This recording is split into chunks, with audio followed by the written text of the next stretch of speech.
Tonight we have Mr. Bernard White, who's going to speak to you. He's a professional engineer. He's a native Detroiter. And a little bit of his background. Bernard worked during the day to pay for night school at a small university at that time called Lawrence Institute of Technology. I don't think it was university yet. So he was at one time sitting in the same classrooms that you're sitting in. He graduated cum laude in 1980 with a civil engineering degree, received his professional engineering license in 1981. And after working for two major construction firms, he established White Construction in 1989. White Construction provides construction management services. The customer has grown from a two-person firm to one with over 30 employees and performs volumes of over $15 million per year, so I think you see he has been very successful. Bernard White Construction has received numerous awards and accolades, which if we read them all, we would never get to the presentation tonight. But they do include Cranes Detroit Business Magazine's 40 Under 40 Award, Cranes Detroit Business Minority All-Star, and Book of Lists, Detroiter Magazine's Future 50 Companies to Watch, Michigan Society of PE Outstanding Engineer Award, Engineer of the Year Award for Construction, Engineering Society of Detroit's Design and Construction Award for two consecutive years, Special Construction Issues from the Construction Association of Michigan, National Black MBA Association Minority of the Year Award, Supplier Development Council Supplier of the Year Regional Award. He is a proud father of Donovan White, who attends Lawrence Technological University and works at White Construction, and also Paul White, who is attending Morehouse College, and Kaylin White, who still resides with him. So without further ado, I introduce our guest, Bernard White. I will be giving out, if you will, attendance cards. Thanks, Greg. First of all, let me say congratulations to all you guys for getting the LTU education. And I can tell you, I went to Lawrence Tech from 1976 to 1980, and just coming here this afternoon, I noticed the parking lots were extremely full, and I had a problem, quite frankly, finding a parking space. So that shows progress. The Lawrence Tech has really come a long ways since I graduated in 1980. I'm gonna try to talk to you about my experience becoming an entrepreneur, and I got some slides I'm going to show you about my projects that we've done. And I hate to talk about myself, so first of all, you have to understand that. Number two, I'm an engineer, like I understand all of you guys are becoming or are, and I'm introverted, believe it or not. And I'm, like a lot of us engineers, we like to kind of go into a corner and just figure out our problem and work by ourselves and get things done. That's the kind of person I am. And that worked very well for me early on in my career, because I just could do a good job and I was rewarded accordingly for it. But now that I'm the president of White Construction, people expect more from you. They expect you to know how to talk. They expect you to be intelligent, smart, quick on your feet. And that's a stretch for me. So as I kind of go through who Bernard White is, etc., you might find out that you're not all that impressed. And that's okay, because what that tells you is that you can do anything you want to do, and you don't have to be all that to get there. And when you find out that there's a lot of entrepreneurs that are extremely successful in what they do, and they're not necessarily smarter. In fact, in a lot of cases, they may not be smarter than yourselves. And so I think the difference sometimes between an entrepreneur and folks who may choose to do something else is just that they just have the guts to go out there and do it. And sometimes that's crazy. And I think that was the case for me. I just had the guts to go out there and give it a shot. One of the things that I thought about it as I was driving here that I might want to touch on for me, when I decided to start White Construction, for maybe years, a lot of us think about maybe starting our company someday. For me, I just didn't want to wake up and be 60 years old and say, I wish I had gave it a shot. So for me, I had a job, and I just felt like if I tried it and it didn't work, I could always get a job, because that's pretty much what I had. But if I tried it and it worked, then cool. So that's what I did. So just let me start off telling you a little bit about Bernard White. So if you can bear with me, I'll tell you about my life experience, and maybe that might help you understand the kind of person I am and what I went through to get to where I am somewhat, because all entrepreneurs have, and all people for that matter, have different experiences. As Greg mentioned, I'm a native Detroiter. I grew up in a single-parent home in Detroit. Didn't have a well-to-do family, if you will, to help me out. You heard him say that I had to work my way through college. My mother worked 2 jobs so she could keep a roof over our head. And I remember getting Goodfellow boxes as a kid from the police on Christmas Day. I grew up in rough neighborhoods. I think the one thing that really helped me out is the fact that my mother kept us in church on Sunday and Friday nights and Tuesday. So it kind of kept me off the street, if you will. And but in particular, when I was about 15 years old, I moved in with my grandmother and we had a 2-family flat, and my 2 sisters stayed downstairs with my mother, and me and my little brother stayed upstairs with my grandmother, 2 bedrooms up and 2 bedrooms down. And my grandmother was, in my opinion, a very, very intelligent person. She had a college education, actually, from the South, from one of the HBCUs, a historically black college or university. It was called the Clinton College. It's closed now, but she was a very intelligent person, and she used to sit down with me every morning and make my breakfast for me, a full breakfast as a 15-year-old kid before I went to high school. She made me some bacon and eggs, grits, orange juice, toast, and then we turned on the radio and listened to WWJ News, and I had a little conversation, and she would talk to me about her life as a child down in South Carolina. But the main thing she did for me every day, pretty much, she just drilled it in my head, and I trusted my grandmother so much, and I really admired her. And I'm sure all of you guys probably have some grandmother stories, some granddad stories, some mom stories, dad stories. You probably have someone in your life that really encouraged you, and she was my person, my grandmother. But she would tell me that, I can't do anything for you, Bernard, but if you go to school and get a good education, when you get to be a man, you can have any kind of car you want, any kind of house you want, buy any kind of clothes you want. And that really encouraged me, and I trusted her, so I really wanted to impress her, if you will, that I was going to try to do the absolute best I could. I recall when I would come home from college at night at Lawrence Tech, I remember one semester I took 21 credit hours at night, and it was extremely tough for me, but I was so intent on trying to get out of school and getting that done and getting that behind me. And I would have books on the kitchen table, I have books on the dining room table, I have books on the living room floor, and I'll have like 3 different things going at one time, calculus, physics, or whatever, and I'm doing homework. And I would literally study all weekend long because I worked during the day, and so I had no time for relaxing or going out and partying and that type of thing, and it was an extreme amount of sacrifice for me at the time. But she would tell me, turn on all the lights you want, go in the refrigerator and get anything you want out of the refrigerator to eat, and it's not, she was just so proud to see me working hard. So I give a lot of credit to her for me trying to impress her and do my absolute best. But I sacrificed a whole lot during that 6 years or so that I was going to school. And I had no personal life. Even now that I can maybe go out and have a good time, it's hard for me to go out and do that because I've been so busy just working. And now I say, you can go out and have a good time. I can go home and just plop down on the couch and watch a movie or something, and I'm fine with that. So anyway, I just wanted to let you know that my grandmother was the inspiration for my life, and I'm sure all of you may have a story like that in your life that can inspire you, and you should treasure those things. My grandmother, of course, she passed in 2001, so she had an opportunity to see, Bernard White graduate, go to work, start his business, and do well. But I still don't think even when she died at 94 years old, I don't really think she fully understood how well I had done and how well her grandson had done. And I would do things for her and help her out, and she appreciated it, of course, but she would say, oh, no, you keep your money because you're going to need it. And, she just didn't understand that I was doing really well, relatively speaking, that is. What else can I tell you? When I graduated from, let me start off. I went to, when I graduated from high school, Chassis High School in Detroit, I went and I got a job at Detroit Water and Sewage Department. And I was a draftsman there. I was in the vocational department at Chassis High School taking up drafting, and I did really well in drafting. I could draw really nice straight lines, and I would finish all my assignments in the middle of the semester, and then I would help out the other students, getting their stuff done.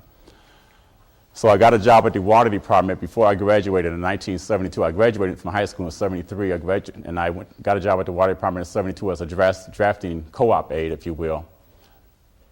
And when I finally graduated in 73 from high school, they gave me a full-time drafting position. So the reason why I chose construction engineering at Lawrence Tech was because everybody at the water department were civil engineers. So me assuming that I would probably be there for the rest of my career, maybe I should go to Lawrence Tech and become a civil engineer so I can continue to move up. So that's what I did. So, and I'm saying all this is not to discount what I did, but just to let you know this. it's not a whole lot of thought that goes in this sometimes. So I became a civil engineer. I finally graduated in 1980 after getting out of high school in 73. So it did take me a few years. I mean, I went to Wayne County Community College. I didn't do so well initially, but when I came to Lawrence Tech, I finally got my act together and graduated cum laude. When I finally graduated in 1980, I went to work for Turner Construction Company. If you guys ever heard of them, they're a national construction management firm. In fact, they're international because they have offices in Dubai, Singapore, and all over the place. So I worked in their Detroit office. I worked on jobs like Cobo Hall expansion, Tiger Stadium renovations. I did Trappers Alley, which is now in Greektown. It's called something else now. Even did the Joe Louis Fisk downtown. Did a lot of work with the city of Detroit. And it really gave me a great opportunity to see how construction is done, how you manage it, how you make things happen. I had the opportunity to sell projects, get projects done, help the company make money. And I worked for Turner Construction Company from 1981 until 1989. And I say that to say that, I didn't just get out of college and then go start my own business. I spent some time learning how a corporation would do it, if you will, and what type of procedures they utilize and how they wrote their contracts, how they sold their projects, how they found the subcontractors, what type of systems they utilize. So I think that's very important. So for those of you who might be considering entrepreneurship, I would, that didn't come out right. For those of you who might be considering entrepreneurship, I would suggest to you that possibly you might want to work for a corporation for 5 to 8 years or so and just kind of get a feel for what they're doing and how they do it. And then maybe you can take some of those systems and procedures and incorporate those that might work for you into your company. Again, that wasn't a plan for me, but it just happened. I think I had kind of hit the ceiling at Turner Construction. I left Turner Construction Company and went to work for Walbridge. Walbridge is the company that built the Taubman Center right here on the Lawrence Tech campus. I worked there for about 4 months. And I had a great relationship with them, and I started my business in 1989, July of 1989, White Construction, and Walbridge gave me my first project. And in fact, Turner Construction gave us our second project. And that was good because what that means is I left them both in a good way, and they were willing to help me out. What else can I tell you about Bernard White and the entrepreneurship thing? So anyway, that's a little bit about me and what happened to me and how I got started. Again, I don't have anything special to tell you about why I became an entrepreneur. It was just, I had the guts to go try and do it, and I think I did say to myself, I think I could possibly do this, and I don't want to wake up and be 60 years old and wish I had given it a try. And I always knew that I was good enough to at least get a job during that time. It might be a little bit tougher now in Michigan, I don't know. That may not be a good philosophy to have. So I wanted to tell you, let's see here. You heard Greg, and I put on the slide here, you see, who is this Bernard White? So I don't know if they told you guys much about myself, who is going to be talking. Greg mentioned I'm the founder and owner of White Construction. I'm a native Detroiter, went to Detroit Public Schools. Of course, I graduated from Lawrence Technological University through the evening program. I was fortunate enough to graduate Tau Beta Pi in 1980. I obtained my professional engineer's license in 1981. The reason for that is because I worked as an engineer at the water department, an assistant engineer, so I got my 4 years experience that you need to have then. But I would say for me, Lawrence Tech was the ticket to my future. In other words, I couldn't have got that job at Turner Construction Company. I couldn't have got that job at Walbridge had I not had a Lawrence Tech education. I could have not received my professional engineer's license had I not had a Lawrence Tech education.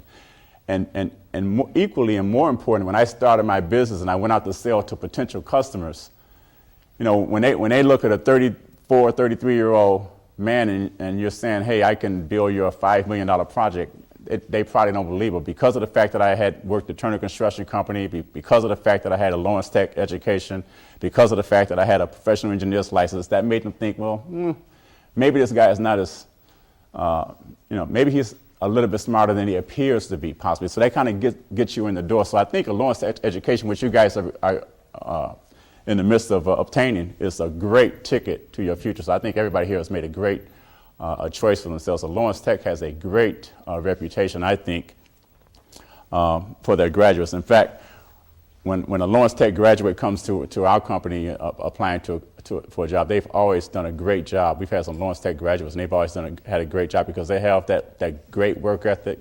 A lot of them who have went to night school, they understand what it is to work harder, to make things happen. So I can't say enough about Lawrence Tech. And I also serve on the Lawrence Tech Alumni Board. So I'm very active at Lawrence Tech also in a lot of different ways. So I talked about my life journey in the business a little bit. And at the end, I'll be happy to answer some questions. But I just wanted to tell you a little about who is White Construction and what do we do. We're general contractors. We're construction managers. We typically negotiate projects with an owner. And what we'll do is when the owner is talking about a project and maybe they hire an architect and it's in the conceptual stage, we will come and work with the owner and the architect and give them pre-construction services. And what that means is we want to help them budget their project so the project will come out to what the amount of money they have to spend. So for example, if they have a $20 million budget, a lot of times some owners might just hire an architect and have them design the project just the way they like it, put in all the nice features they want to have, and then they put it out for bid and the thing comes in at $25 million. And they say, oh boy, this is not going to work. It's way over our budget. So what we sell to them, quite frankly, is to say, hey, you need to hire us along with your architect so we can work along with your architect. And while they're doing the design, we can provide conceptual estimates to make sure that it comes in, for example, with your $20 million budget. And that way you can put as much into that project as you can. And at the same time, if you need to take something out, you can take it out. So by the time we put it out for bids to the subcontractors, it's coming in right at your number.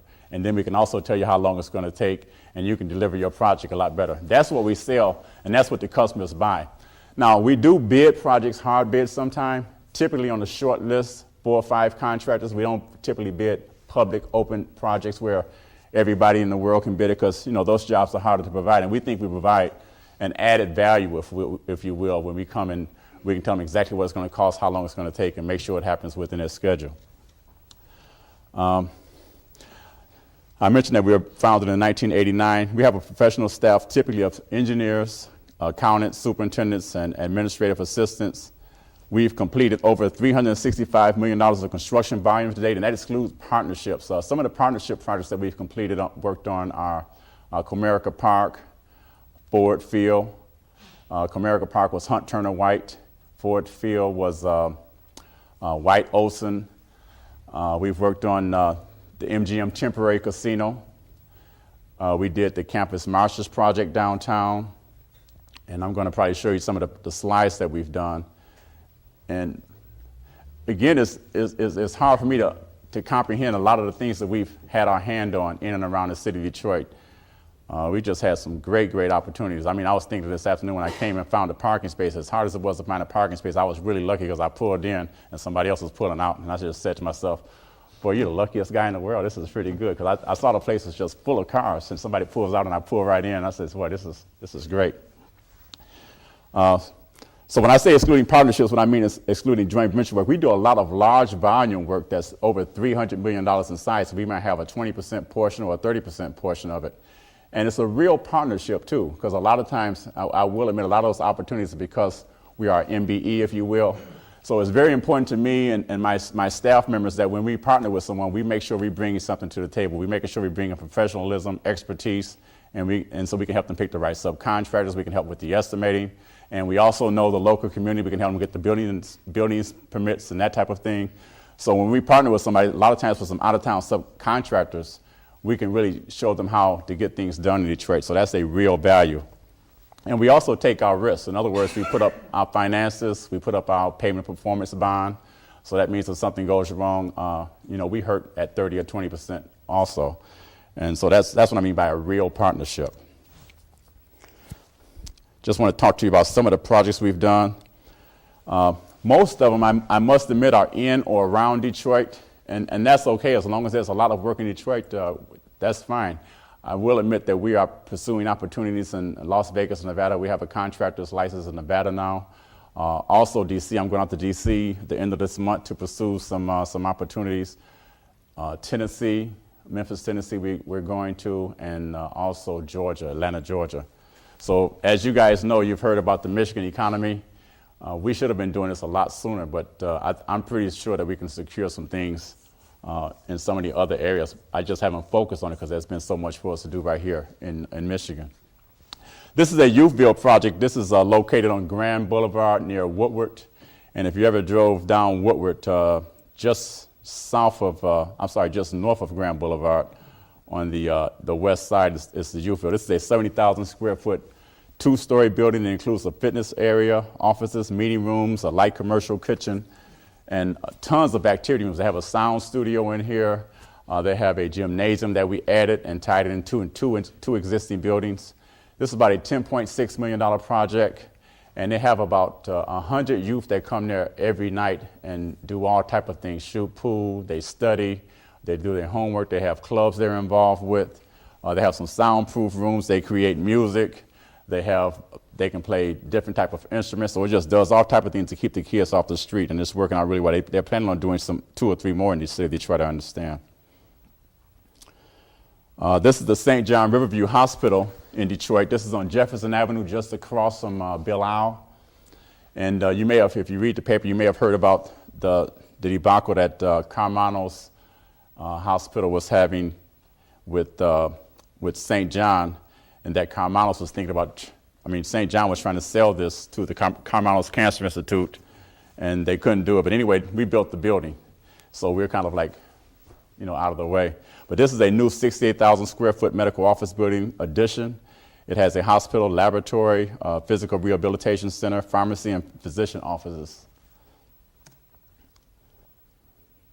Ford Field, I mentioned that. That was a new 750,000 square foot renovation of the old Hudson's Warehouse. We didn't do the stadium proper. So there were 2 major contractors. One contractor did the stadium proper, and then we renovated the Hudson's Warehouse, which included the suites, the press boxes, the locker rooms, the concessions, retail space, restaurant, bars and lounge areas, and banquet facilities. So it has all the major suites that you look out onto the field. We did all that portion. That was about a $144 million project. It sounds like a lot of money. And let me make sure that you guys understand, all that money doesn't go in White Construction's pocket, nor my own. The margins are so tight.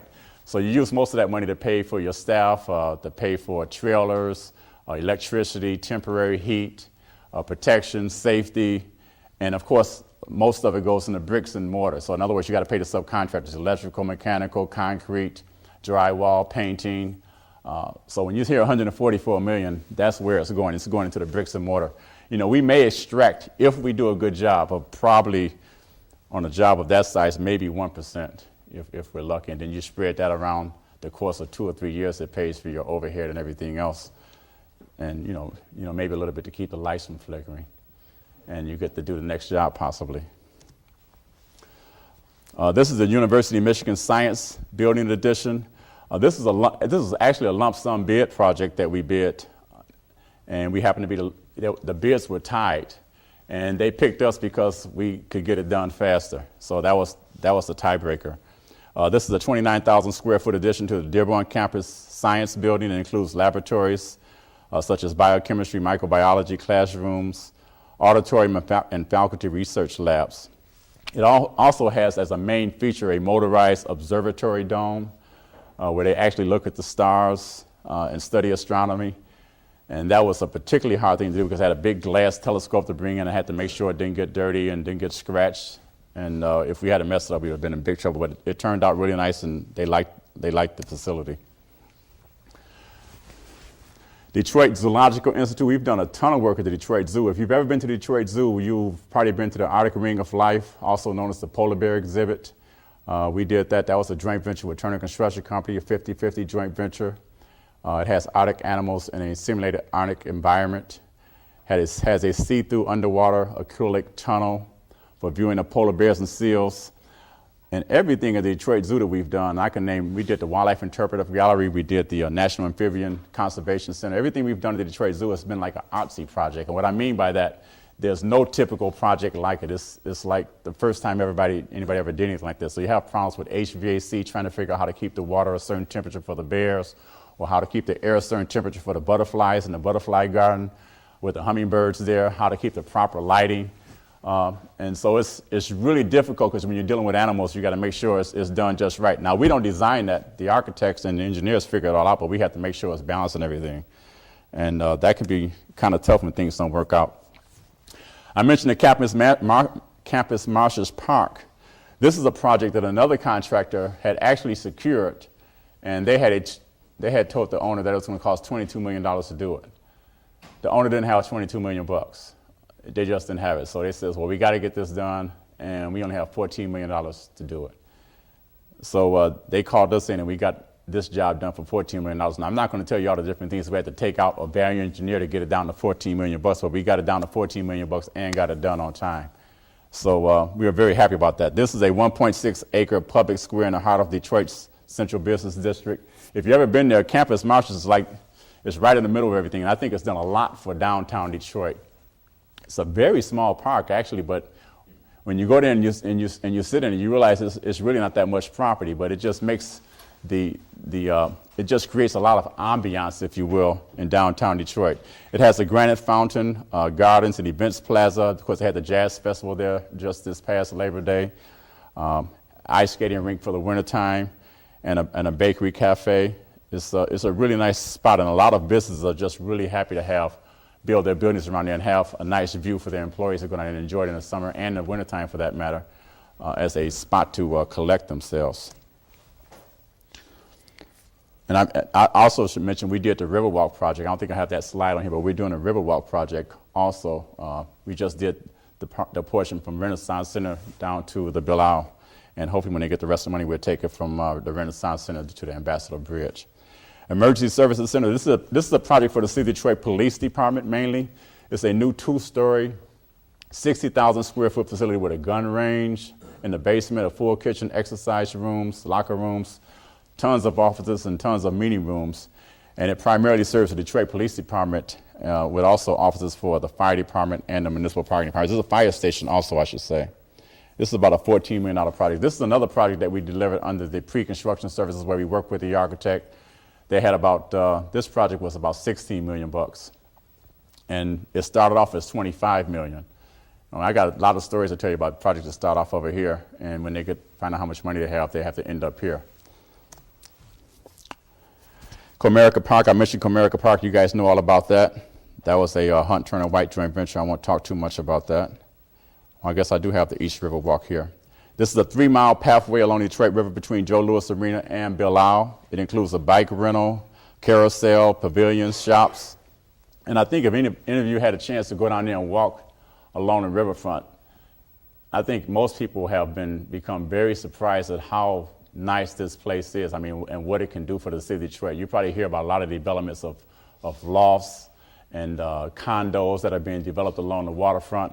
Well, this is the kind of development that can spur that. So the way I'm looking at Detroit right now, I don't really look at what it is right now. I'm looking at what it can become. And if you think about it, if you start connecting the dots, you can see a lot of things are getting ready to happen. You got the Riverwalk, you got Campus Marshals, you got the Fox Theater District, you have Comerica Park, you have Ford Field, you have CompuWare coming in, you have, who is it? What's the guy's name? Dan Gilbert. Come on, somebody help me.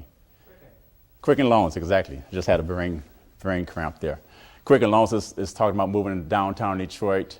And there's, the book Cadillac is being renovated into lofts. We're doing a loft development ourselves called the 1225 on Woodward Avenue, right across from Hudson's, the old Hudson's. But sometimes the general public just don't really know all the different things that are happening. Because we're talking to a lot of different folks who are talking about developments and doing things, because we're chasing work all the time, you can really see all the different things that are getting ready to happen downtown Detroit, despite the challenge we're having in Michigan and Detroit. In fact, a lot of people don't know that Detroit downtown and Detroit proper had more building permits than all of the state of Michigan last year. New building permits, that is, because a lot of builders have slowed down. So there's a lot of things happening in Detroit that just don't make it to the press, and particularly in downtown Detroit. Okay, that's some of the projects that we've worked on. I mean, I can go on and on about projects, and I won't do that. If you want to check out our website, you can. That's whitecon.com. You can do that. But just let me talk about some things that work for me. So if you're going to be an entrepreneur, I just want to share some of the things that has worked for me in particular. And I just listed a few of the major points.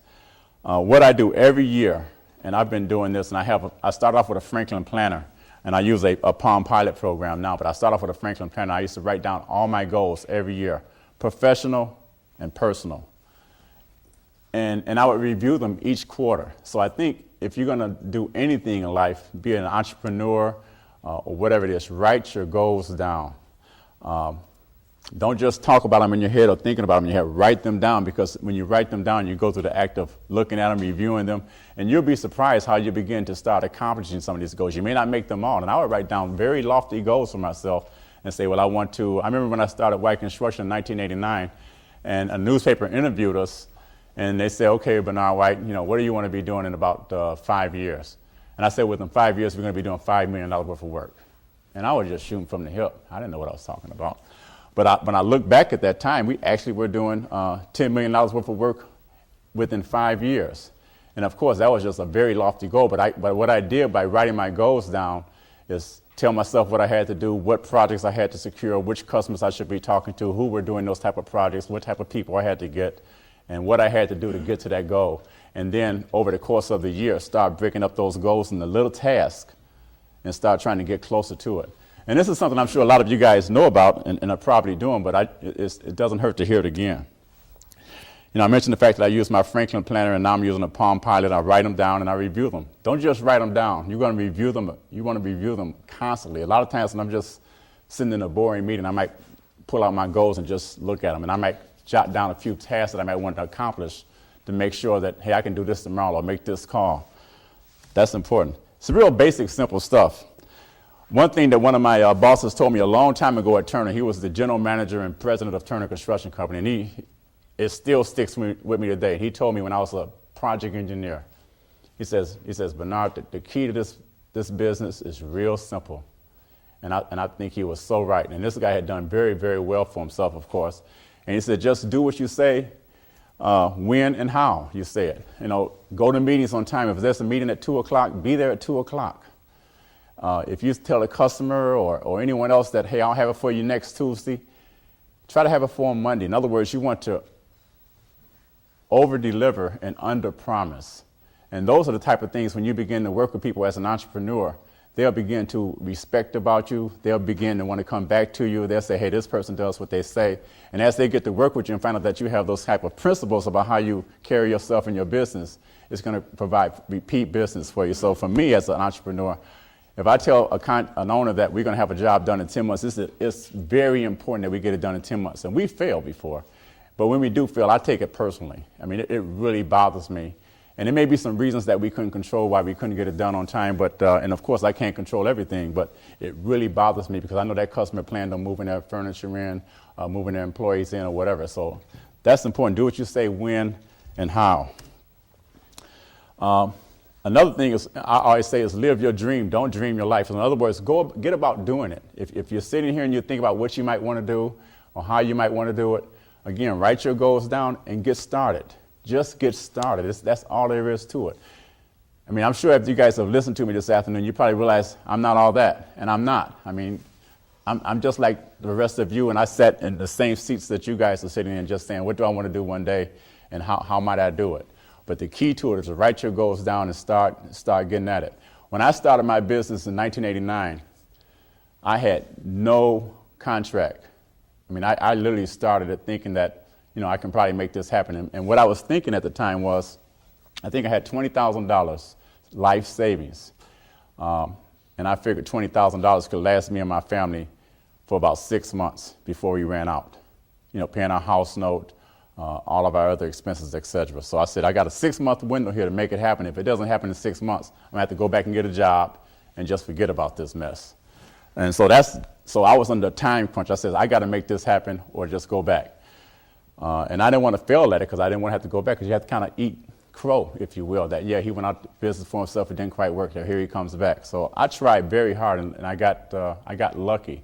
But the key is I just had to get started. So I went out there and I did small consulting projects. I did estimating, and I would go and review real estate deals and just pick up a check for maybe $1,000 or $1,500 here. I did an estimate for somebody over a weekend. I picked up $1,500, just enough to kind of sustain me. Then eventually I picked up an $80,000 project, and it had maybe $3,000 profit, and then I picked up another job for about $112,000. I had about $10,000 profit, and then I started saying, this is starting to feel better now. Then I started to gain my confidence. But the point I'm making is, you just have to get started. So live your dream. Don't just dream about it. But you do have to be practical and write down how you want to do things. One thing that's very important is balancing your career with your personal life. This is probably one thing that I personally failed at. I think I worked so hard that I probably didn't do as well in my personal life as I would like to looking back.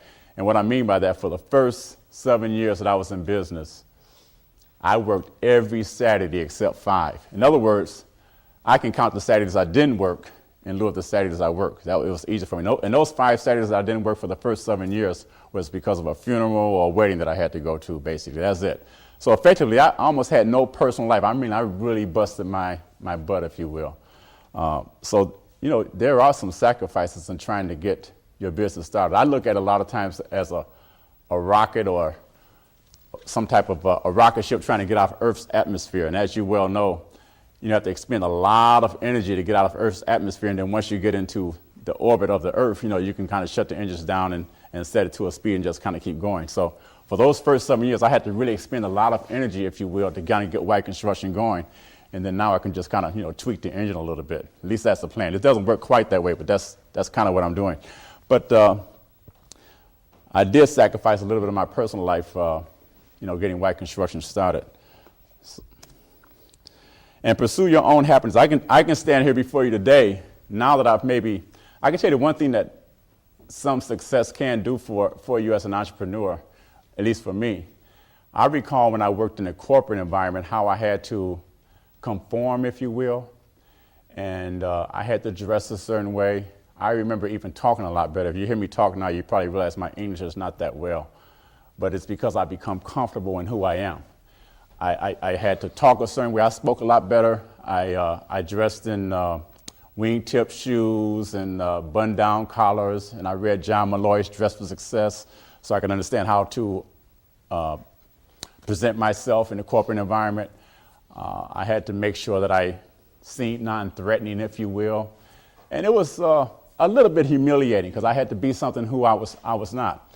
But it's what I had to do to kind of learn and get along. And the one thing about entrepreneurship for me, and I think a lot of entrepreneurs, you'll find that as people start to do better in their business or in their entrepreneurship, they start to become more of who they really are. They start to become comfortable in their skin. And I think it's important, though, however, when you're trying to get started and you're working in someone's corporation, you do have to conform a little bit because you have to learn. And you have to get them to have confidence in you. You have to get them to have some trust in you and give you some opportunities. So I'm not suggesting at all that you just kind of go in and say, I'm going to do my own thing, and that's that, because you probably won't get that far. But I do acknowledge, however, that there are some things that you have to do, and then eventually, that's one of the rewards of being an entrepreneur, is that you can eventually get to the point where you can become whoever you are. And that's one of the things I probably enjoy the most, even more than a little bit of more money or whatever, just being whoever Bernard White is or want to be. And I'm sure each of you have your own individuality, and you like to become that also. Entrepreneurship can do that for you. A thought, the will to win means nothing without the will to prepare. So a lot of things you heard me talk about, writing your goals down, reviewing them, looking at them each year, seeing how, and I would check off at the end of the year which goals I accomplished. I didn't mention that, but I can go back at least to 1988 with all of the goals that I had written yearly, personal and professional. And the things that I accomplished, the things that I didn't, sometimes I had to plan them forward until the next year and continue to work on them. And eventually they'll fall off the list as in getting done. But again, the will to win means nothing without the will to prepare. So if you want to be successful in anything, you got to prepare for it. And you guys are doing that right now. You're going to school, you're getting your engineering degrees. And so you're preparing yourself so you can take advantage of the opportunities that will be out there for you. So I congratulate and commend you guys for that. And believe in and prepare yourself. And I think you guys are doing that also. So things that will work for you. Like I said, I just want to congratulate all of you for getting the LTU education. And again, I think it's a great ticket to your future. And don't discount it, because I mean, it's something you want to have, and it's gonna get you in big places. So it was a ticket to my future. Now you have, or you're at least going to get ready to get yours. So with that, I'll open it up for questions or see if I can have some dialogue with anybody. I don't know if I touched on some of the things that might be interesting for you guys, but if you guys have any questions, I'll do my absolute best to answer them as candidly as I can. Sure. I've been to quite a few of these seminars. People come in, they really focus on what they've done and all of that. And I respect a lot of them for what they've done, but I really appreciate that you mentioned, writing down your goals, focusing on where you want to be. Were there any like leadership development books that you read or things like that to help you become the leader you needed to be to have the company that you have? Or is it just all stuff you learned along the way? That's a good question, and I'm reading a lot of leadership books now. I'm reading the Rockefeller Habits. I'm reading Good to Great. I'm reading a lot of books about how you grow your company. And for me, being an engineer, again, you heard me mention earlier, I worked by myself early on, and I could do very well by myself. You can put me on a project and put me in a corner, and I can figure it out. The challenge for me is getting to work with other people and getting other people motivated and keeping them motivated and getting them to do what they need to do. That's a big challenge for me. It's the people part of the business. And I don't have those people skills. I mean, I'm a very analytical person, and I tested on the Myers-Briggs test as very introverted. So getting people to do things is tough for me. But to answer your question, yes, I read a lot of books. I wish I could read a lot more. And I mentioned I read John Malloy's Dress for Success. I read about how to do a business plan. I'm reading a book right now on how to do a strategic plan. We have our annual meeting coming up on November 2nd and 3rd, a 2-day retreat. And I'm still reading things on how I can better plan for that strategic plan with my senior leaders in the company and what I can do to motivate them, things we want to talk about. In fact, we have a meeting every Tuesday morning, and I talked to them today about we're going to have a SWOT analysis, strengths, weaknesses, opportunities, and threats. I'm sure you guys have probably heard about that. And I asked each one of them to come 2 weeks from now and give me 10 strengths, 10 weaknesses, 10 opportunities, and 10 threats that White Construction has, so we can talk about them and then talk about them specifically in our annual meeting. But I get these ideas from reading books. I also have a executive coaching seminars I go to once a month. There's a team of maybe 12 executives, and we meet once a month, and we have speakers come in and talk to us. And a lot of these executives, it's kind of lonely at the top in your own little company. So a lot of these executives have problems and challenges, both in their professional and personal life. So we have an opportunity to talk with each other and bounce things off of each other. So I do a lot of things to try to help myself out. I don't know if that answers your question. How to Win Friends and Influence People? Oh, yeah, by Dale Carnegie, absolutely. In fact, one of the speakers that came and talked to us probably about 4 or 5 months ago said he's read that book about 10 or 15 times. I have that book laying on my nightstand at home, and I'll try to read a chapter at least once a month just to read, to help tell myself some of the things I need to do different and better. There's a lot of great resources out there, and you just have to take the time to get to them if you can. Mm-hmm. Any more questions? Ladies, guys? No questions? I tell you, when I go to I go to Detroit public schools and I talk to kids all the time, and one of the things that tickle me is I talk to the boys, and the first thing they'll do is what kind of car you drive or what kind of house you have, and so I'll ask everybody in the class to stand up and tell me their name and tell me what they want to be when they grow up. And typically in Detroit, I would say 90% or more of the young boys say they want to play basketball, they want to play football, they want to have they want to do something in professional sports. And I always tell them that, I say, if you play basketball, it may not be the wisest choice. I say, if you go to a supermarket and you want to get out relatively quick, which line do you get in? And you'll say, well, you get in the express line, you get in the shortest line. I say, absolutely. But basketball is the longest line there is. I say, everybody wants to play basketball. And there's, I don't know, maybe 300 jobs in the NBA. And that's if you get scouted right, you don't get sick, you don't get hurt, you're not injured. And, there's just not that many jobs. And I say, you can be an average engineer like me and do extremely well for a long period of time. And you can really control your destiny. So I think you guys made a good choice in becoming engineers. Thanks for listening to me tonight, and hope you got a little something out of it.